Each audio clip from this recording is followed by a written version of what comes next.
Berita aktual 19 Oktober 2025 Jakarta. Podcast Dondi Tan singgung Yesus Islam. Kalau ikut Yesus jadi Muslim dong, YouTuber dan podcaster Dondi Tan yang dikenal sebagai figur publik mualaf sejak 2014 kembali menjadi sorotan usai pernyataannya dalam sebuah podcast bersama Kezia Aprilia berjudul Mau Ikut Yesus Jadi Muslim Dong. Ia menyebut bahwa tindakan Yesus seperti berpuasa 40 hari, sujud saat berdoa, disunat, bahkan menghindari makanan haram seperti babi, adalah bentuk praktik religius yang identik dengan konsep Muslim. Yesus sujud waktu berdoa, tidak makan babi, puasa, disunat. Jadi ya Yesus itu Muslim dong, ungkap Dondi Tan. Berikut cuplikannya dalam podcast Dondi Tan. Yesus kira-kira Muslim bukan? Muslim. Taunya? Karena kan dia menyerahkan urusannya kepada Bapa kan? Iya, kepada Bapa. Yesus waktu di Taman Getsemani doanya gimana? Bersujud. Karena umat agama apa yang sujud doanya? Muslim. Yesus kira-kira makan babi nggak? Di 4 kos pada itu. Pernah baca nggak? Enggak. Nggak pernah. Umat beragama apa yang nggak makan babi? Islam. Ya kan? Iya benar. Yesus puasa nggak? Puasa. 40 hari ya? Iya. Umat beragama apa yang puasa sebulan? Islam. Yesus sunat. Sunat. Umat beragama apa yang sunat? Islam. Kristen sunat nggak? Enggak. Ada yang disunat. Ada yang sunat. Alasannya bukan karena agama. Alasannya karena kesehatan. Kesehatan, betul. Di sini ceritakan Yesus mati dikafanin ya? Iya, benar. Umat beragama apa yang mati dikafanin? Islam. Yesus Muslim bukan? Gitu. Muslim. Lo mau ikut Yesus atau mau ikut Paulus? Ikut Yesus dong. Jadi Muslim dong? Iya. Iya. Iya. Karena kita orang Muslim yang doanya sujud, sunat, mati dikafanin, nggak makan babi, puasa. Kita yang mirip dengan Yesus di cerita ini. Iya.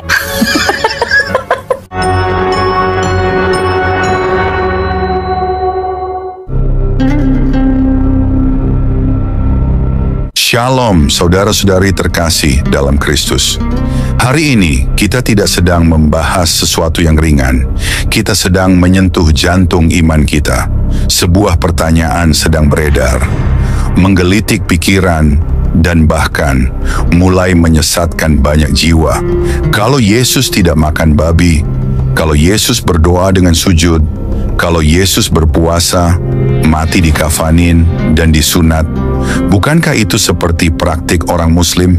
Jadi, apakah Yesus itu Muslim? Pertanyaan ini terdengar logis, tapi kebenaran rohani tidak bisa diukur dengan logika manusia yang terbatas. Kebenaran tidak bisa dikaburkan oleh kemiripan. Hari ini kita akan mengupas tuntas, bukan dengan emosi, tapi dengan firman Tuhan. Saudara, Yesus lahir di tengah bangsa Yahudi. Dari rahim seorang wanita Yahudi bernama Maria, ia disunat pada hari ke-8 menurut hukum Taurat Yahudi. Ia tidak makan babi, karena itulah perintah dalam hukum Yahudi. Ia berpuasa seperti nabi-nabi Yahudi sebelumnya.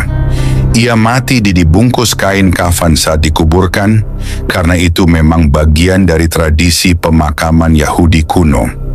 Ia sujud dan berdoa, karena itulah bentuk ibadah orang Yahudi sejak zaman Daud dan Musa. Bukan ajaran dari agama lain yang muncul setelahnya. Jadi semua yang dilakukan Yesus berakar dari Taurat dan Perjanjian Lama, bukan dari Islam. Ingat, Islam baru muncul 600 tahun setelah Yesus naik ke surga. Bagaimana mungkin Yesus menjadi pengikut sesuatu yang bahkan belum ada? Yesus tidak datang memperkenalkan institusi agama baru. Ia datang membawa sesuatu yang jauh lebih besar. Matius 4 ayat 17 berkata, "Bertobatlah, sebab kerajaan surga sudah dekat." Yesus tidak berkata, "Masuklah ke agama ini atau itu." Ia berkata, "Ikutlah aku," karena ia adalah jalan, kebenaran, dan hidup. Yesus tidak pernah menunjuk sistem, ia menunjuk dirinya sendiri. Saudara, disinilah semua kesamaan lahiriah berakhir. Yesus disalibkan.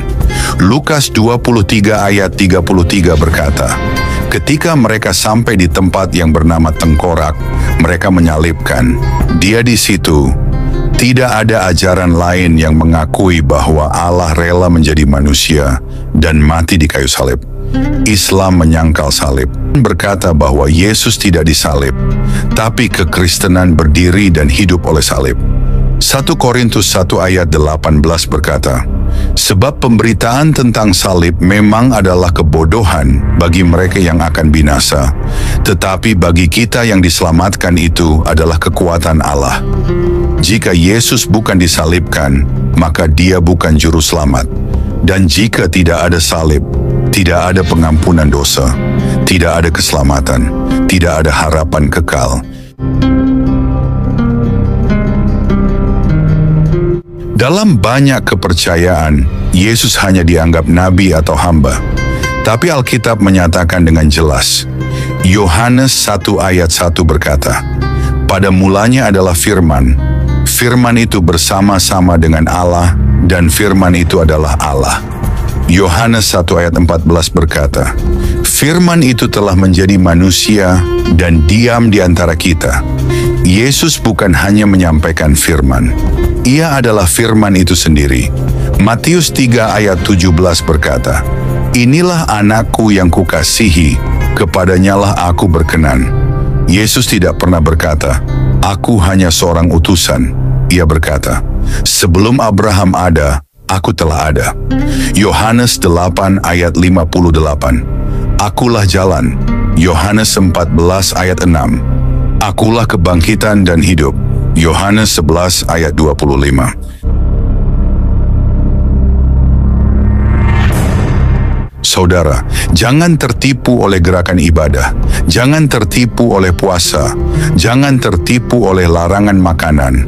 Banyak agama lain juga berpuasa, bersunat, mati dikafanin, tidak makan babi, dan bersujud. Tapi keselamatan bukan soal gaya hidup. Keselamatan adalah soal siapa yang menanggung dosamu di salib. Hanya Yesus yang berkata di Yohanes 10 ayat 11, akulah gembala yang baik. Gembala yang baik memberikan nyawanya bagi domba-dombanya. Banyak yang berkata, kami mengikuti ajaran Yesus.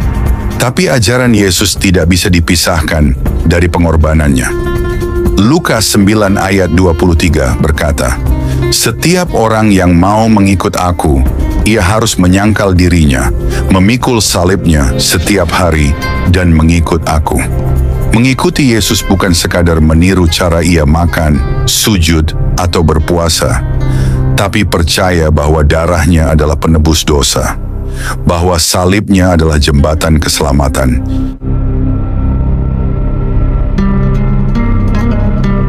Saudara, orang bisa kagum pada Yesus sebagai guru, sebagai penyembuh, sebagai nabi besar.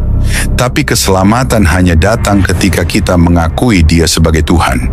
Roma 10 ayat 9 berkata, sebab jika kamu mengaku dengan mulutmu bahwa Yesus adalah Tuhan dan percaya dalam hatimu bahwa Allah telah membangkitkan Dia dari antara orang mati, maka kamu akan diselamatkan.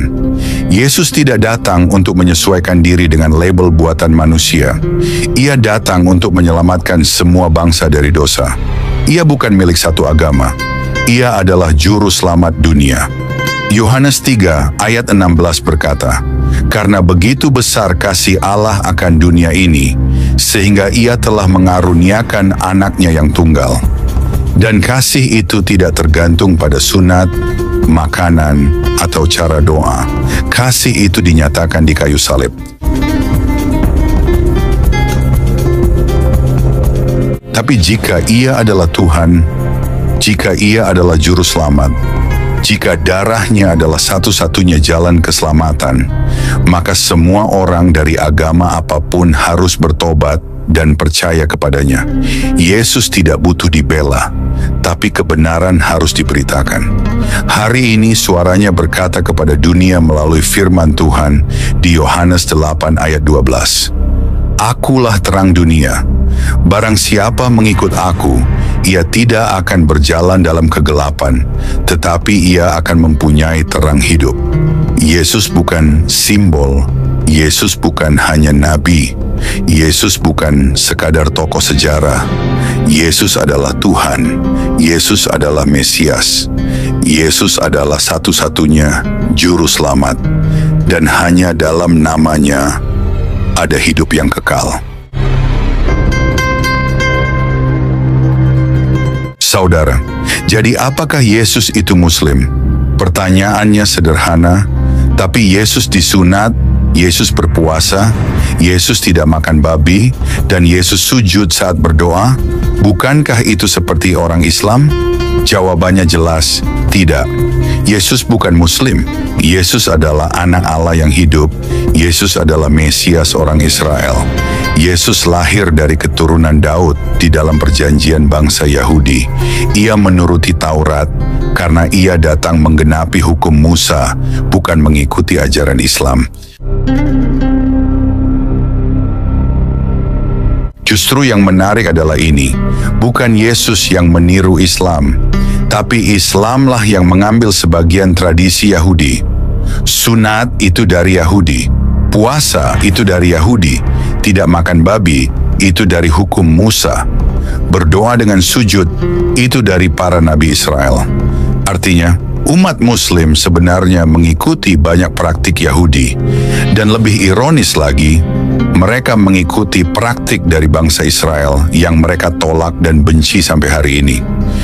Mereka mengikuti gaya ibadah Yahudi tapi menolak kitab Yahudi. Mereka meniru kesalehan nenek moyang Israel, tapi menyangkal Mesias Israel, yaitu Yesus Kristus. Yesus tidak bisa dipenjara dalam label buatan manusia. Dia tidak datang untuk membawa agama baru. Dia datang membawa kerajaan Allah. Dan kerajaan itu bukan Islam, bukan Yudaisme, bukan Kristen sebagai institusi. Kerajaan itu adalah pemerintahan Allah atas hati manusia.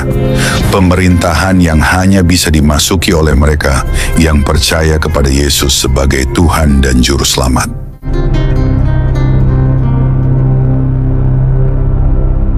Yesus bukan Muslim, Yesus adalah Tuhan. Dan siapapun yang tidak mengakui salibnya, tidak akan menerima hidup kekal darinya. Muslim mungkin meniru gaya hidup nabi-nabi Yahudi, tapi mereka menolak anak dari Allah Israel. Dan tanpa anak, tidak ada bapa. Yohanes 14 ayat 6 berkata, "Akulah jalan, kebenaran, dan hidup. Tidak ada seorang pun datang kepada Bapa kalau tidak melalui aku." Yesus tidak datang untuk disamakan. Yesus datang untuk menyatakan kebenaran yang mutlak. Dan hari ini, Ia tidak bertanya siapa agamamu. Ia bertanya, apakah engkau percaya kepadaku? Karena hanya dalam nama Yesus ada keselamatan. Bukan pada sunat, bukan pada puasa, bukan pada ritual, tapi hanya pada darah anak domba yang telah disalibkan untuk dunia. Yesus bukan Muslim, Yesus adalah Tuhan. Shalom saudara-saudari terkasih, selamat datang kembali di Renungan Malam God's Voice. Di tengah keheningan malam, ketika dunia mulai terlelap, marilah kita menyediakan hati dan pikiran kita untuk menerima sentuhan kasih Tuhan. Malam ini, biarlah suaranya yang lembut menuntun dan menguatkan kita melewati segala pergumulan yang mungkin belum selesai. Mari kita berdoa. Bapa di surga, terima kasih untuk anugerah-Mu yang tak pernah berhenti menyertai kami sepanjang hari ini. Kini, saat malam tiba, kami datang untuk berdiam di hadapan-Mu. Tuhan, sucikan hati kami, dan biarlah Roh Kudus-Mu hadir, serta berbicara lewat setiap firman yang kami renungkan malam ini. Tolong kami untuk memahami kebenaran-Mu, menerima teguran-Mu, dan dikuatkan oleh kasih-Mu. Kami serahkan waktu ini ke dalam tangan-Mu sepenuhnya. Dalam nama Tuhan Yesus Kristus, kami berdoa. Amin.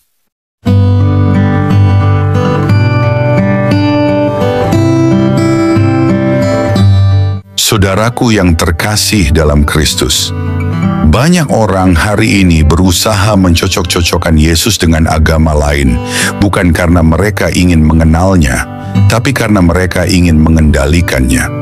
Mereka berkata, Yesus juga sunat, berarti dia seperti kami. Yesus juga tidak makan babi, berarti dia seperti kami. Yesus juga sujud, berarti dia satu iman dengan kami. Tapi hari ini aku berseru, hati-hati dengan tipu daya kesamaan lahiriah. Iblis tidak perlu menyangkal Yesus cukup disamakan dengan nabi lain, dan dengan begitu salib dikaburkan, darah pengampunan dihapus, keselamatan jadi sekadar moralitas.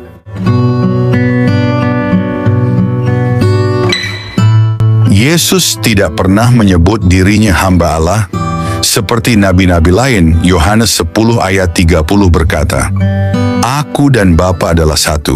Yohanes 8 ayat 58 berkata, "Sebelum Abraham ada, aku telah ada." Apakah ini bahasa seorang nabi biasa? Apakah ini suara seorang manusia? Tidak. Ini adalah suara dari yang kekal, yang datang dari surga, yang memegang kunci maut dan kehidupan, yang sanggup mengampuni dosa. Jika Yesus hanya seorang muslim atau nabi, salib menjadi sia-sia. Jika Yesus hanya seorang nabi, kenapa ia rela mati dengan cara yang paling memalukan? Kenapa ia tidak membela diri saat dituduh? Matius 26 ayat 63 dan 64. Tetapi Yesus tetap diam. Lalu imam besar itu berkata kepadanya, "Demi Allah yang hidup, katakanlah kepada kami, apakah engkau Mesias, anak Allah?" Jawab Yesus, "Engkau telah mengatakannya. Akan tetapi aku berkata kepadamu, mulai sekarang kamu akan melihat Anak Manusia duduk di sebelah kanan yang Maha Kuasa dan datang di atas awan-awan di langit."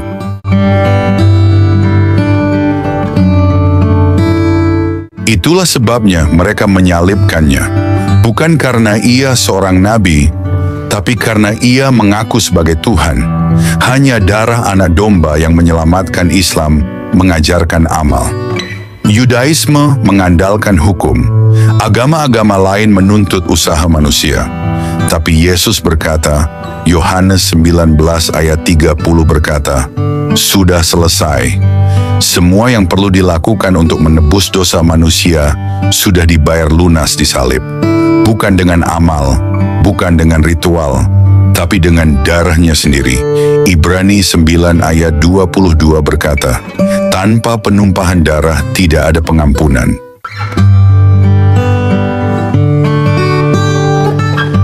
Muslim mengikuti tradisi Israel, tapi menolak anak Allah. Ironis bukan? Banyak praktik Islam justru berasal dari tradisi Yahudi yang mereka benci. Mereka meniru sunat yang diberikan kepada Abraham, bapak bangsa Israel. Mereka meniru larangan makanan haram dari hukum Taurat yang diberikan kepada Musa. Mereka meniru bentuk doa dari cara sembahyang orang Yahudi di Bait Allah. Tapi sayangnya, mereka menolak raja dari bangsa itu. Mereka menolak Mesias dari Israel. Mereka menolak anak tunggal Allah, Yesus Kristus. Jika seseorang mengikuti gaya hidup Yesus, tapi menolak pribadinya, itu penyesatan kebenaran tidak terletak pada sunat atau puasa. Kebenaran terletak pada pengakuan akan siapa Yesus sebenarnya. 1 Yohanes 4 ayat 2 dan 3. Setiap roh yang mengaku bahwa Yesus Kristus telah datang sebagai manusia berasal dari Allah, dan setiap roh yang tidak mengaku Yesus tidak berasal dari Allah.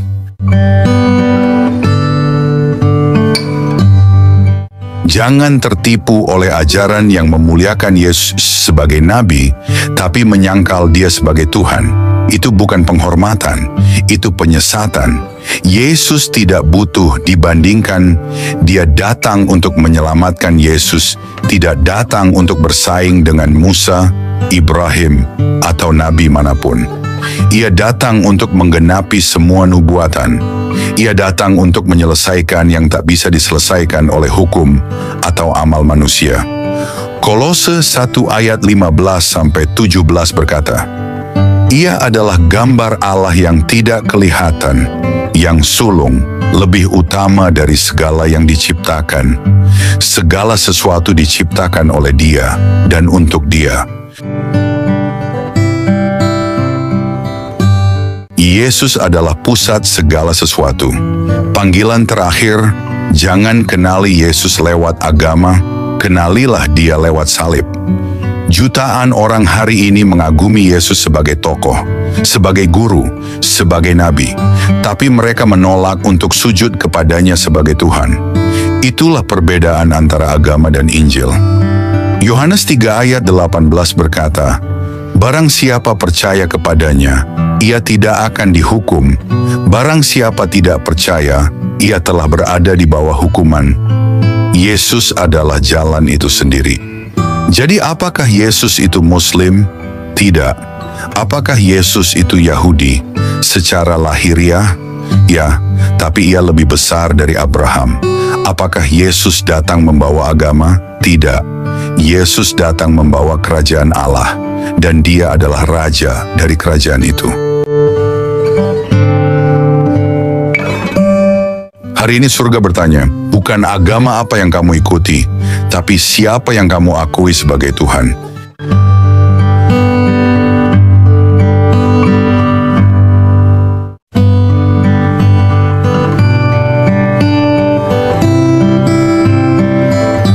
Mari kita berdoa.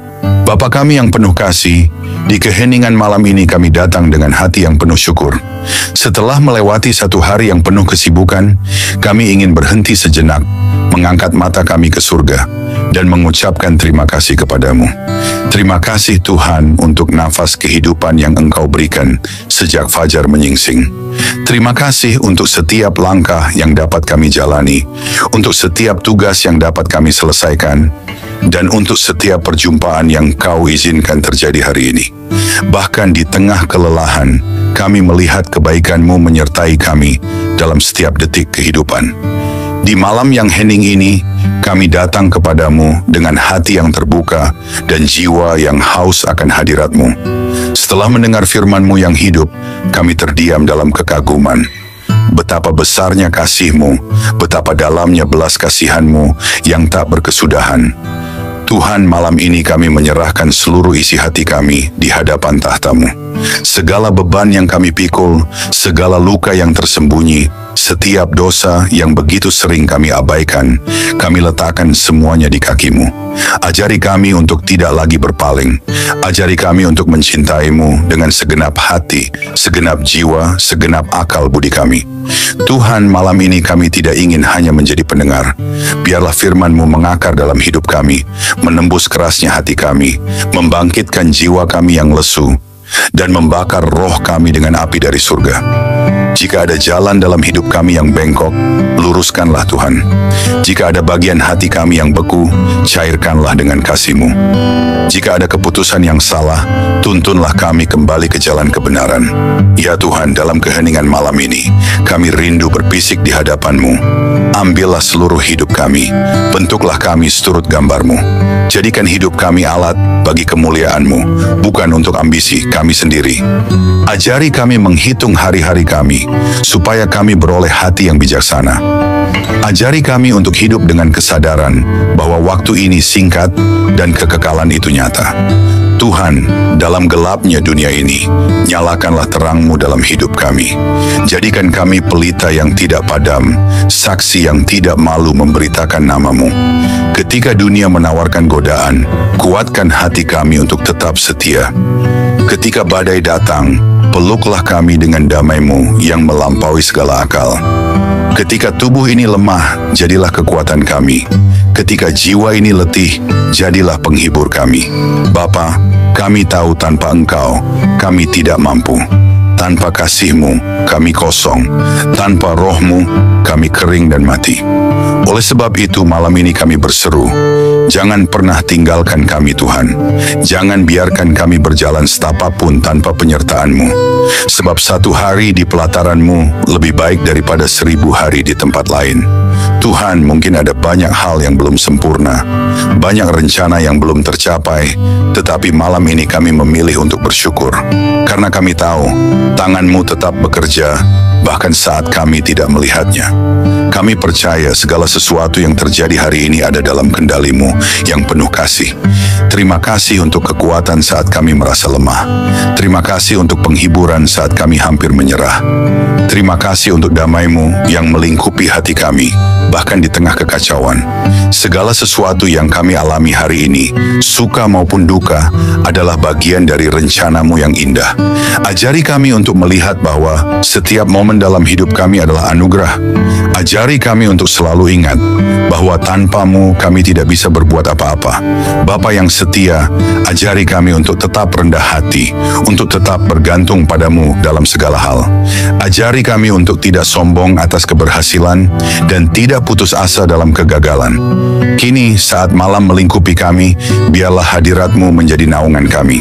Berikanlah tidur yang penuh damai dan bangunkan kami esok hari dengan semangat baru untuk hidup hanya bagi-Mu.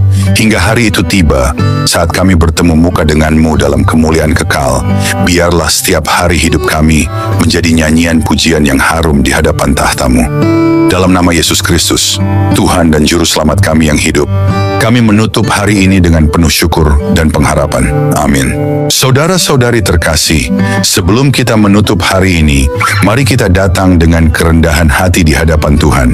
Kita mengangkat suara, mengangkat hati, dan dengan penuh iman, kita berdoa sebagaimana Tuhan Yesus sendiri mengajarkan kita. Mari kita ucapkan bersama. Doa Bapa kami.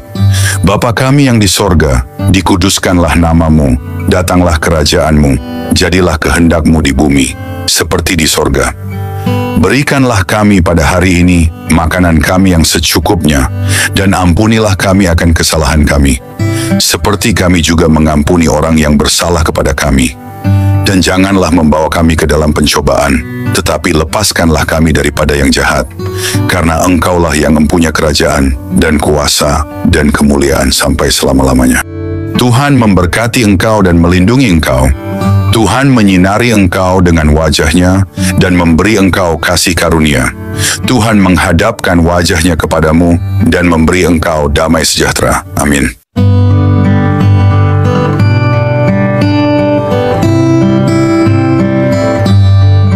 Saudara-saudari terkasih, malam ini kita telah merenungkan betapa besar kasih Tuhan yang menopang hidup kita sampai detik ini.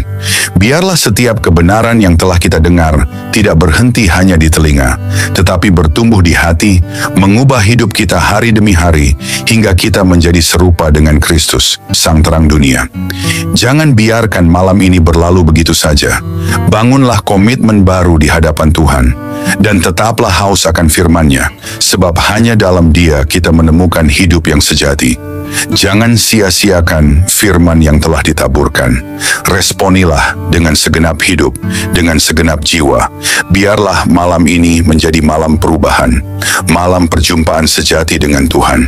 Terima kasih sudah setia mendengarkan renungan malam ini.